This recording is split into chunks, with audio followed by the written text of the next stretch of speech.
Today we have Tom Hirst. I don't know if I've pronounced that well, but he is from Wakefield, UK, right?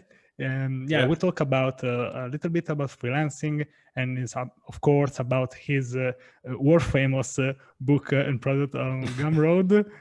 Welcome, Tom. How are you? I'm good. Thanks for having me, Francesco. It's really cool to be here. I'm glad we're finally doing this.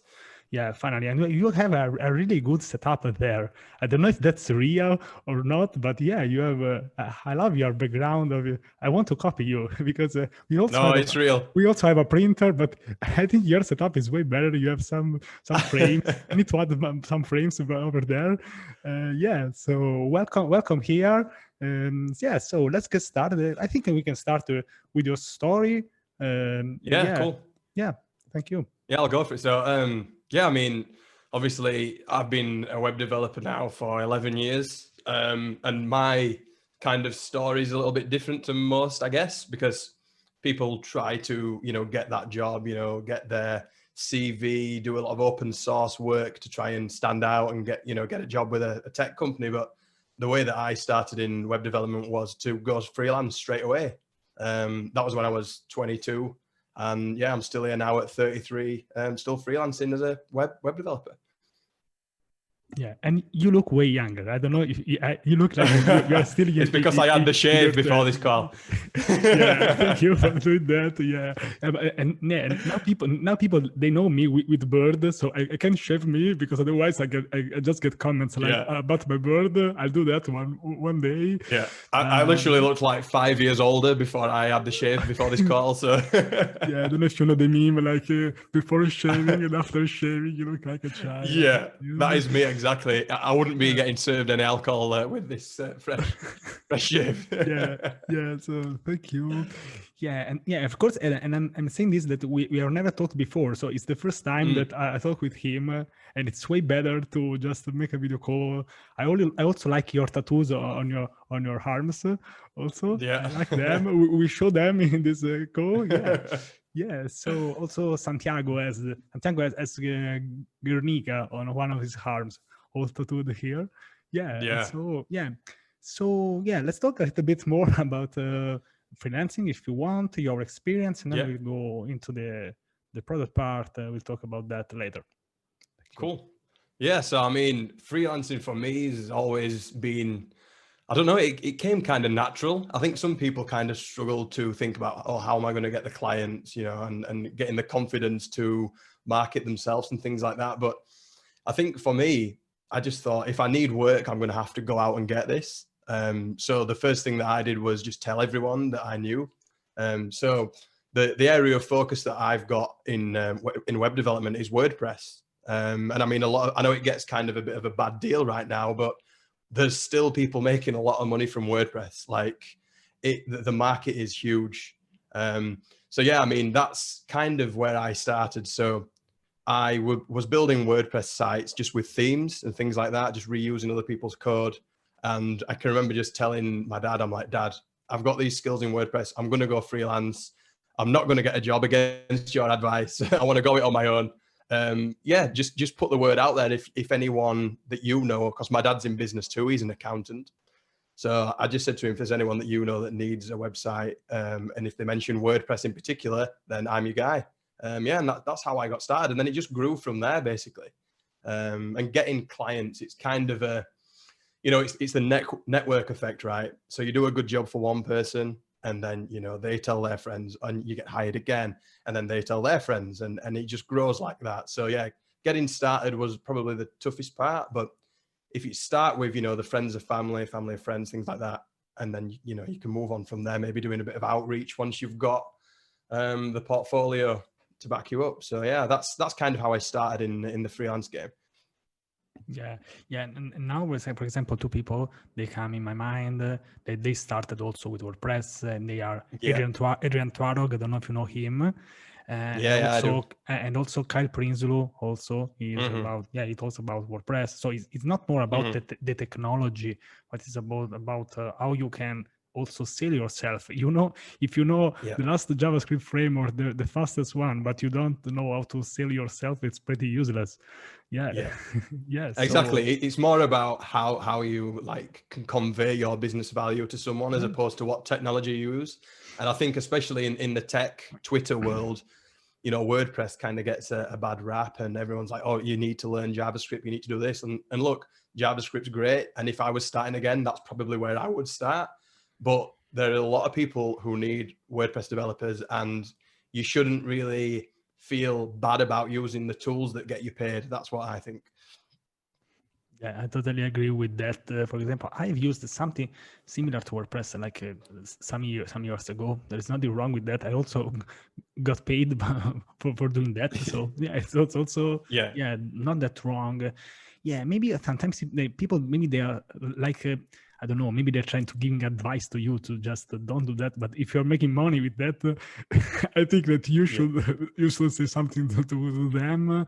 Exactly. So yeah, it's they are two totally different things. Yeah, one thing is to study what you should study, and about making money is different. Yeah, you can make money I with think some old technologies. For example, a lot of banks they have some COBOL products, but they work.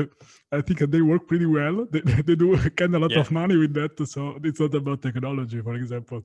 Yeah, exactly. Yeah, I think in England we say like the proof's in the pudding. So if you're making money from whatever you're doing, then that's all the proof that you need that that's a good path for you. And then just double down on that and ramp it up. Yeah, I didn't know that, but yeah, I totally agree with that. Yeah, and of course, in our world, you should always evolve, getting updated with new things. But this is different by making money. Yeah, if you need to, yeah, you also, yeah, the first thing is to get sustainable money to do something. And also, yeah, I think that and you are also the living proof of that, because now we'll talk about also other things. So yeah, thank you for this. Can we say something? And for example, if you want to say something to, for example, some new developers, if they want to start about freelancing, or maybe we can talk about the transition maybe that you did from freelancing to content creation. So what can we say, for example, for a developer who would like to start right now? Would you suggest to start with freelancing, to start with content creation, or looking for a job? What would you suggest to them? I think for everyone right now, it's about building your personal brand and reputation, whether you want to go freelance, whether you want to get a job, or whether you want to be a YouTuber or another content creator. I think we are in 2020 right now, we are in the attention economy, right? So you want people to know who you are. You want to build your network, and that applies to anyone, whether you want to be a freelancer or you want to try and get a job. And I think we're going to start to see more and more resources for people that, teach you how to, build Twitter audience, like, Daniel Vassallo has the course, right? And there's lots more coming out. I think that's all really valuable stuff, because if you want to be seen, if you want to, get clients, or if you want to get a good job, or you want to get under the radar of a tech company or any company that you like, you need to put yourself out there. You need to be seen, and social media and the personal branding is where I would start with that, no matter whether you want to go into freelancing or you want to get a job. Yeah, and for example, I started using social media like this year. I have a quite good past. I worked with the European Space Agency. I studied alone for years, every day coding. But for example, I'm happy with my decision, which has always also been helped by lockdown. I've been like in 2 months in my house. Basically, I stayed on Twitter, and also I've worked remotely, of course. But yeah, so I think also I think that next year also can be 1 year that we are not yet done with the COVID. Yeah. So for example, my next year I'll focus on my videos, my content creation. So yeah, so what can you say about that, about content creation, this transition from freelancing? Yeah, no, cool. So yeah, the kind of journey that I'm on is kind of COVID related as well. So obviously in March, when everything kind of got locked down and looked really bad, I think everyone started to stop spending money. So I was lucky. I always had one client that continued to pay throughout the whole pandemic. But, you know, the inquiries for new work and things like that were kind of not as frequent as what they normally are. So I thought, you know what, I'm going to try and build myself another stream of income, just to protect myself against, you know, anything like this happening in the future. Or obviously at that time, we didn't know how long the lockdowns would last and things like that. So, yeah, I mean, I thought it's always something that I want to try, really, because I enjoy teaching other people through my experience. So because I've been freelancing for like 10 years, I feel like there's a lot that I can teach, especially, you know, new people or people that are just wanting to up their game a little bit, get to that next level of income and things like that. So I thought, yeah, I can help people. I can build another income stream for myself. So I can do this through content creation. So I'd already last year started to build a Twitter audience a little bit. And I just went more into that with the lockdown. So like you said, you know, with your Twitter, you started doing more because of the lockdown. I did exactly the same thing. So I just started, you know, scheduling tweets, writing more tweets, making more connections, talking to more people, you know, doing more things like this as well, just being more social online. And yeah, and that's how the journey into the content creation stuff started. And then obviously there was the viral thread about pricing, which was the signal for me, really, that I thought, you know what, people are really interested in this topic. I'm going to write a book, and I'm going to do it in, like, I think I did it in 4 weeks, which was kind of ambitious, and it kind of killed me after, because I had to have 2 weeks where I just did nothing, you know, for the rest. But I'm so glad I did that, because I think I have like over 700 readers now, I think. So I just feel really great that, you know, I got that out there, and it's just helping other freelancers, and to get those messages where it's like, you know, this has really helped me. This has helped me earn more money on a project than what I would have before, or this has really got me into the mindset that I need to be in. That to me is just like the fuel to, you know, keep doing more. So yeah, that's where I am at the moment in that transition. Yeah, and congratulations on that. If you want Thank to talk a little bit more about that, yeah, I want to listen a little bit more, because you went really successful. And but was this your first book ever, or you've done something in the past?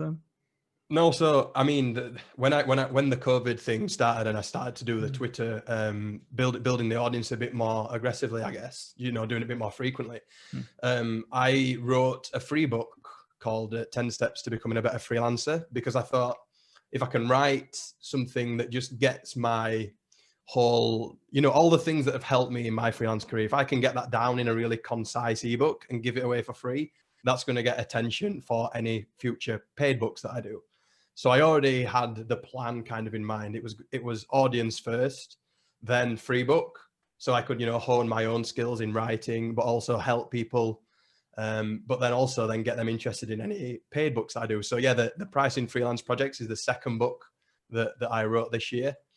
And yeah, that worked really well for me, that strategy. So I think I had about 2,000 followers when I wrote the first book. And 2,500 people have downloaded that. So then obviously then I can then promote any, you know, further content that they would be interested in to them. So yeah, that was a really good strategy for me.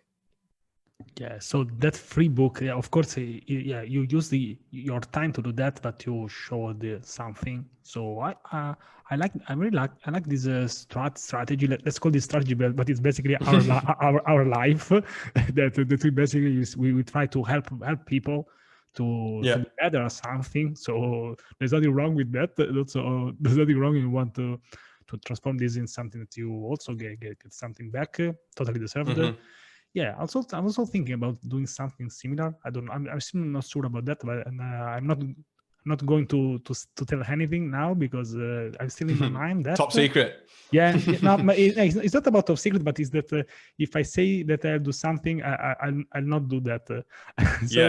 So I'll just do that this time, because I know myself. So I like this strategy to first of all show something. Of course, this required, I think, also some time. I don't know how much did it take to write the first one. Yeah, the first one took quite a while because I was doing it alongside all the freelance work that I was doing. So yeah, I think I just kept like picking away at it and doing like an hour here and there. It took me about a month or two. But the first book's a lot shorter than the second. I think it's 10,000 words or something like that. So it's not massive.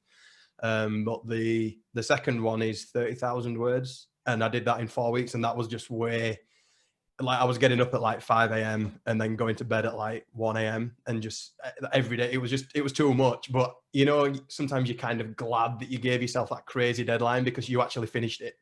So yeah, I mean, I wouldn't recommend doing it that way again. I think next time I would give myself maybe 6 weeks and spread it out a little bit. But yeah, at least I got it done.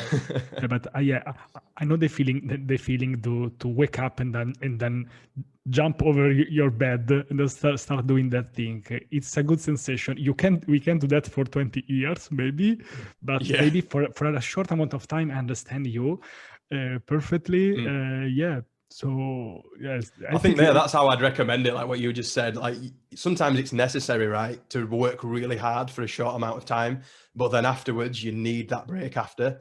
So say if I did, like in this instance, to take this, you know, specifically, I did like 4 weeks, really intense hard work. And then I had 2 weeks where I did nothing. I just took 2 weeks off because I needed that. So while it's good to have that overall baseline balance, you know, like 8 hours sleep, exercise, work for 7 or 8 hours, and you know that should be your baseline. But sometimes you just have to push stuff out if you want to get it done. And as long as you take that break at the end afterwards, then I think it's okay every now and again. But like you say, I wouldn't want to do it for 20 years consistently. yeah. Of course, yeah. If one person, if they send me a message and they say, should I do this in 1 week or 2 weeks with the double amount of hours in 1 week, I'll say go for 2 weeks because it's better. Yeah. Also in my case, because I was a volleyball trainer, so I did like a physical athletic preparation, so I know myself. It happened to me, for example, when I did these kind of videos that I stayed like for 2 weeks or maybe 1 week. I recorded like 20 video calls. It was pretty intense. So after that, I needed to slow down a little bit, getting back to doing some exercise regularly. So this is very important. What you said, I think it's very good also. Yeah, that if it happens sometimes that you need to focus for 1 month, I don't know, some weeks. Let's call them in weeks time. Don't do that for years because it's too hard. But and I think it's paying back kind of a lot. I don't know how many copies have you sold today. That maybe I'll publish this in some weeks, so I don't know. I hope that you double that, triple that. How many have you sold today? Yeah, so far it's near 700, I think. But obviously we've just gone past Black Friday, Cyber Monday. So I just did a sale just for 1 day on Black Friday and made $4,000 in that 1 day.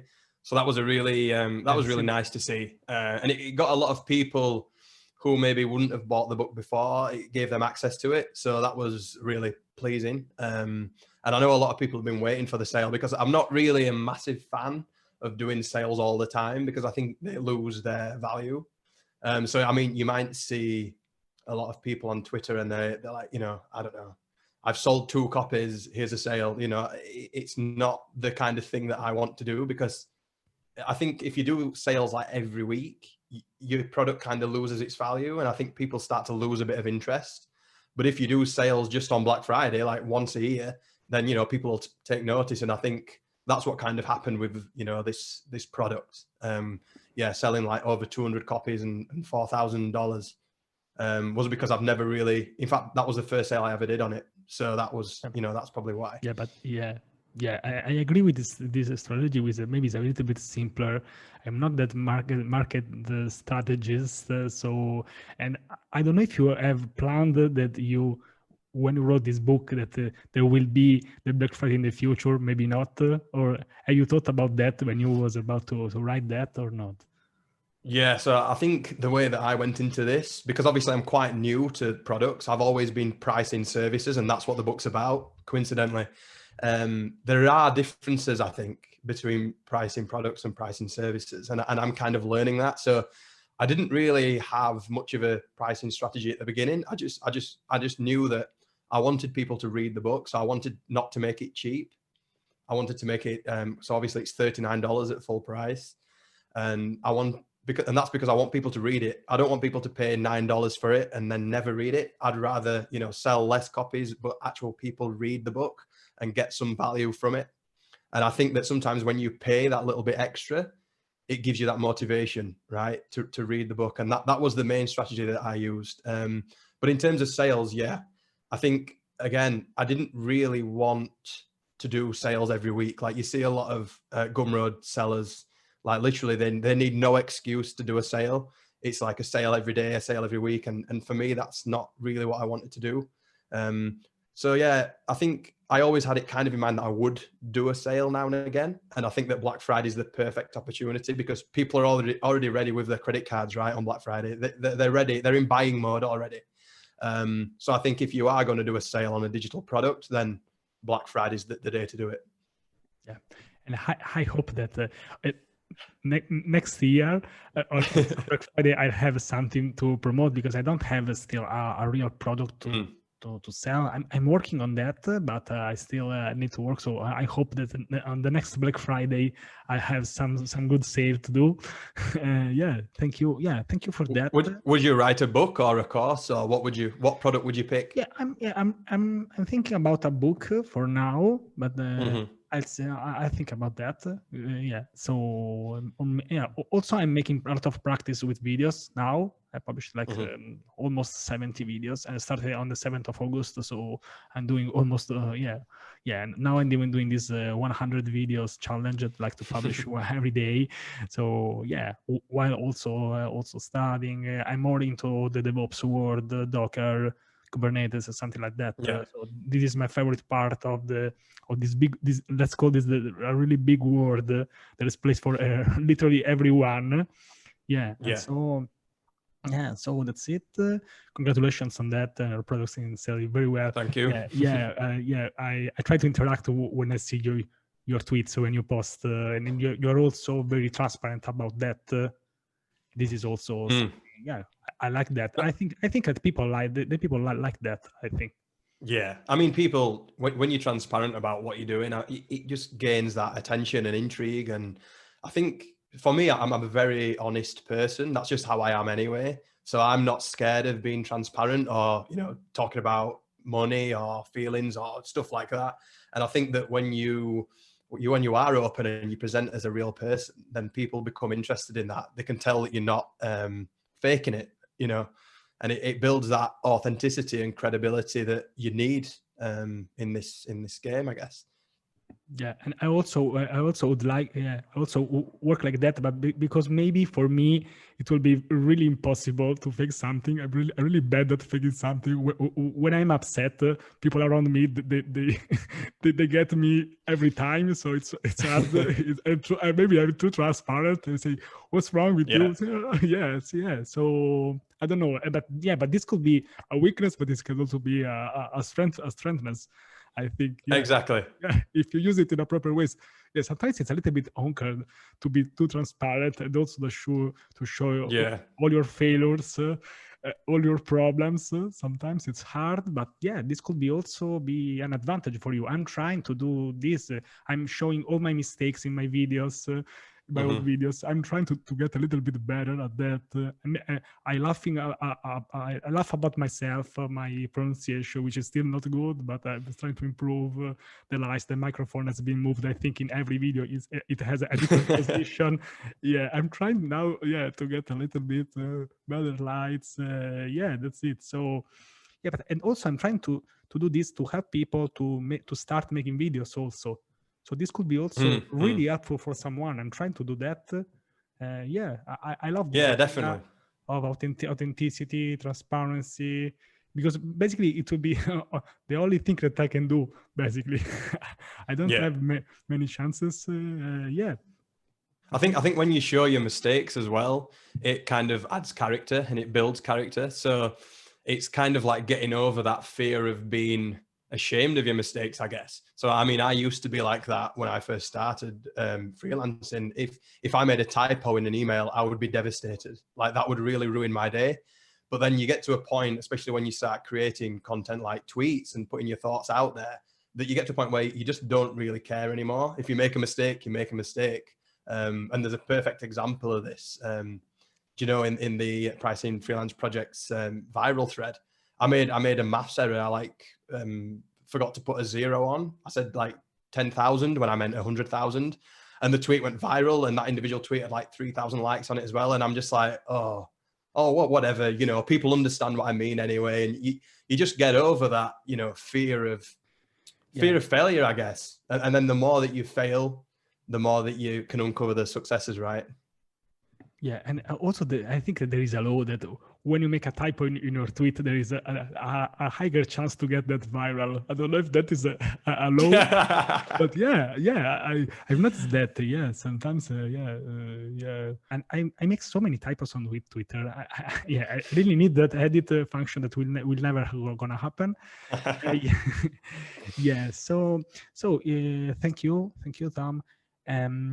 Which are your plans for the future? Do you have something new? Do you have some plans? Are you relaxing now? Which are your for this year, or maybe next year, because we're close to next year now? Yeah, I think for December I'm going to try and take a bit of a break, take my foot off the gas a little bit, just try and enjoy it with family. Because I've got a young daughter; she's 1 now. So this is the first Christmas where she really knows what's happening, kind of thing, and she's a little bit excited, perhaps. So I'm going to try and spend plenty of time with my family in December. But yeah, moving onwards in terms of business and things like that, I'm definitely going to start doing more digital products. So I've got a whiteboard right here. You can't see it 'cause it's just off camera, but it's got like 25 different ideas for ebooks and courses and things like that.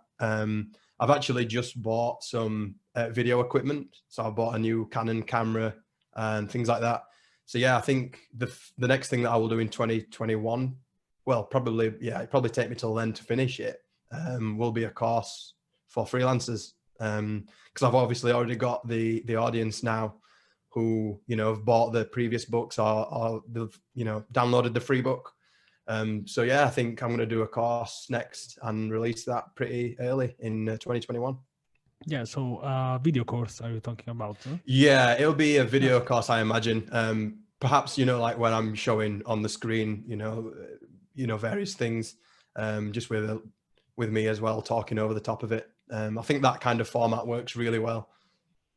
Yeah, great. And which is your experience with making videos or editing? Have you had? Zero. Wow. Zero. No experience. So good luck with that. Then I really appreciate you. I'm not an expert. Maybe I edited something. Yeah, I'm trying to. Yeah, and there is really a word behind.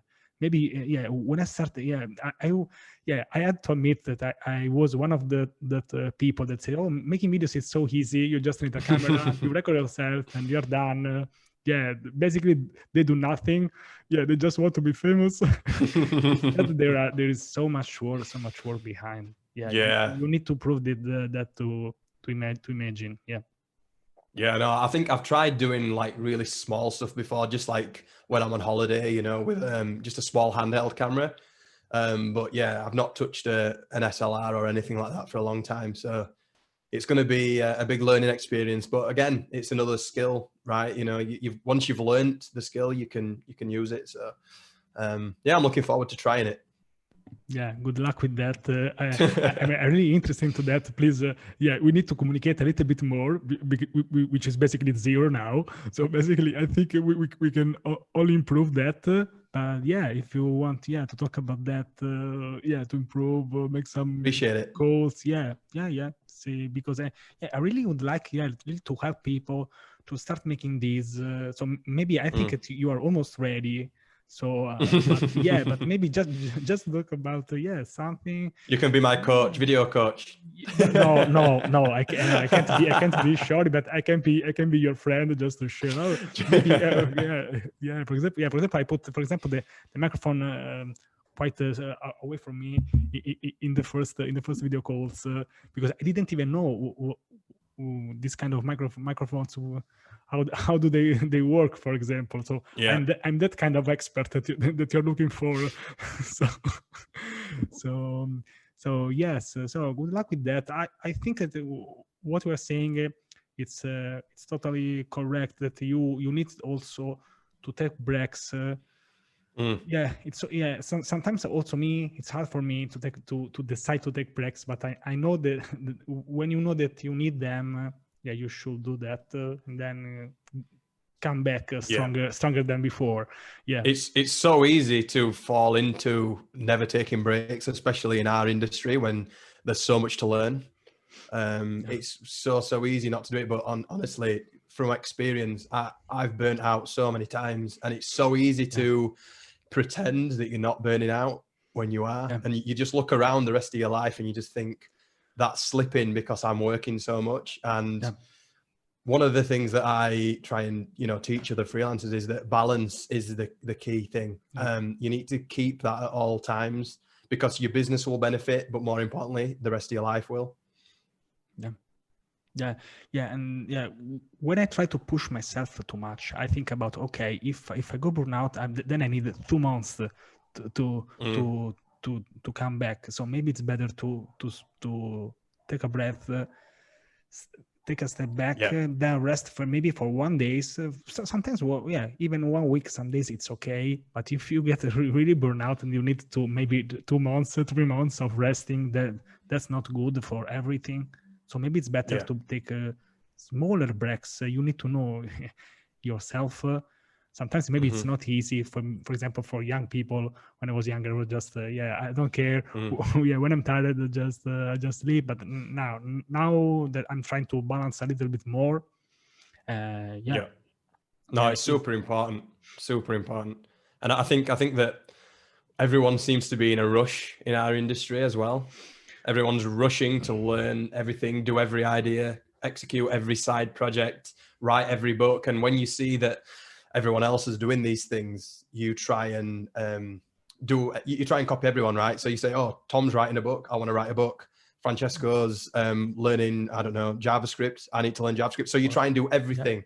But what you need to realize is that these people are just, picking 1 or 2 things and getting good at them and then moving on to something else. So you need to be realistic as well, and just not be too harsh on yourself. There is always more to learn, but try and pick an area of focus at a time rather than trying to do everything at once. And for example, I've talked with many people already, and also one thing that I can say now for sure is that not everything works for everyone. So I have been here people that maybe they don't like live streams and they are really successful on YouTube. They don't like Instagram, but they're still really successful. They have big products. So maybe I think the important thing is to understand what's good for you. For example, now I'm discovering a little bit YouTube. I'm not gonna call myself an expert, but for example, now I like this format. I like some things of it. I like Twitter, for example. So I think you should not do something just because. I think that there are many people out there that they want to be as successful as you in writing book. Of course, you can try, but you also need to find what's good for yourself. That's more important. I can't just look at Cristiano Ronaldo and say, oh, now I want to play football. It doesn't work. It doesn't or work have lovely 6-pack abs. It doesn't work like that. You need to work a lot, and maybe it's also is not for you. So And that what you've just said goes back to what we were talking about with the authenticity as well. The more that you try to copy other people, you just dilute who you are. And people can see through that. You're better off being yourself rather than just trying to, just copy everyone else. And I think that there is a huge difference between getting inspired and copy.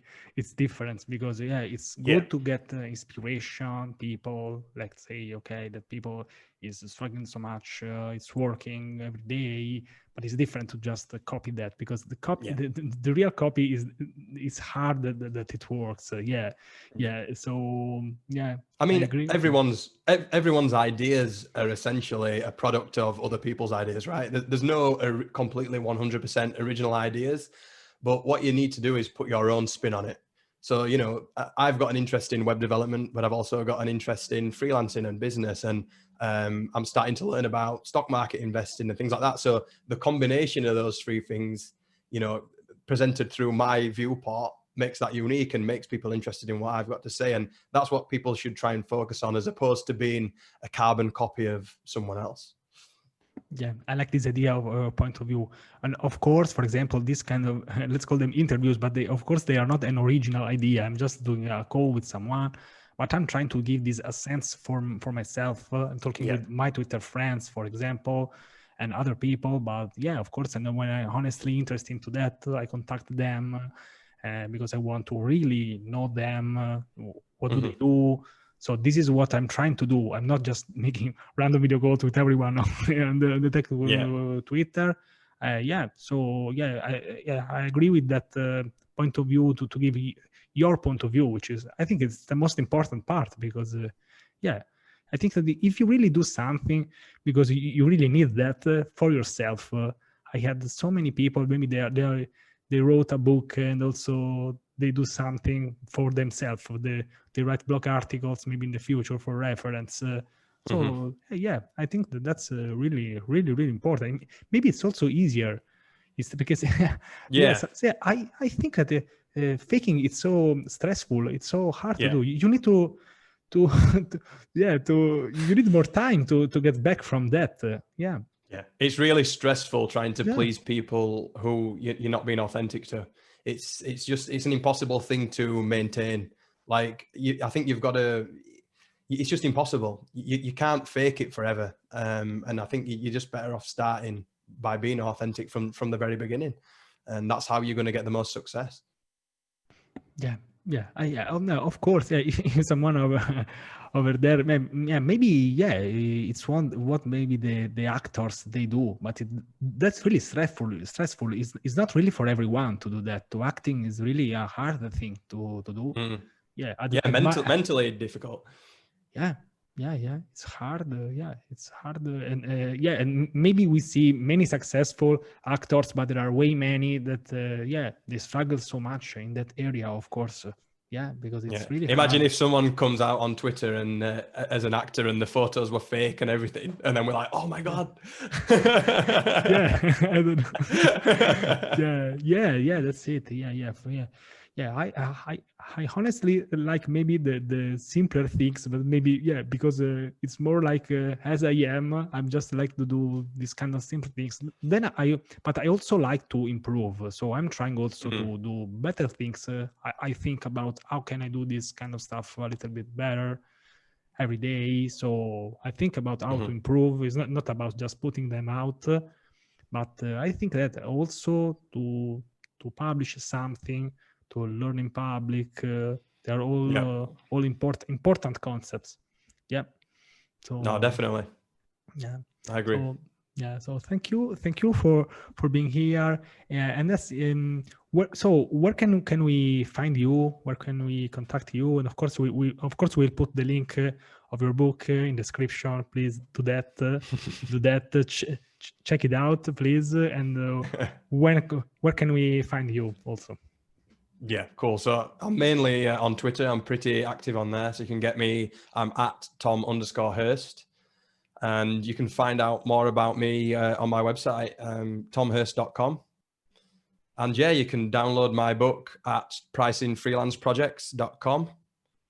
And that's the best three places to find me. Yeah, perfect. Very simple.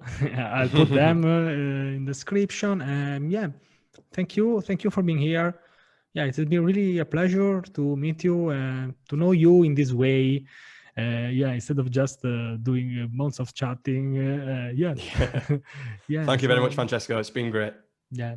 Thank you. Good luck for everything. Looking forward for.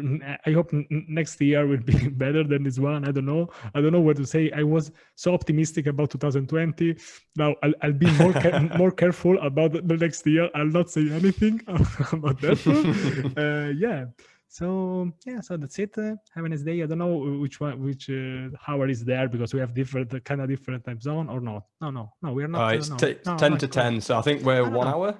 No. Yeah. Okay. No, just 1 hour. No. Yeah. So So thank you.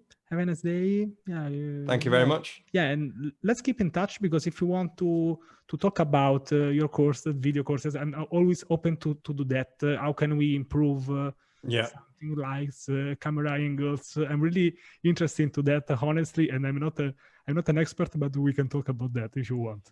Okay. Yeah, definitely. Let's do it. Yeah. Okay. Yeah. Bye, Tom. Bye. Thank you. Wait a second.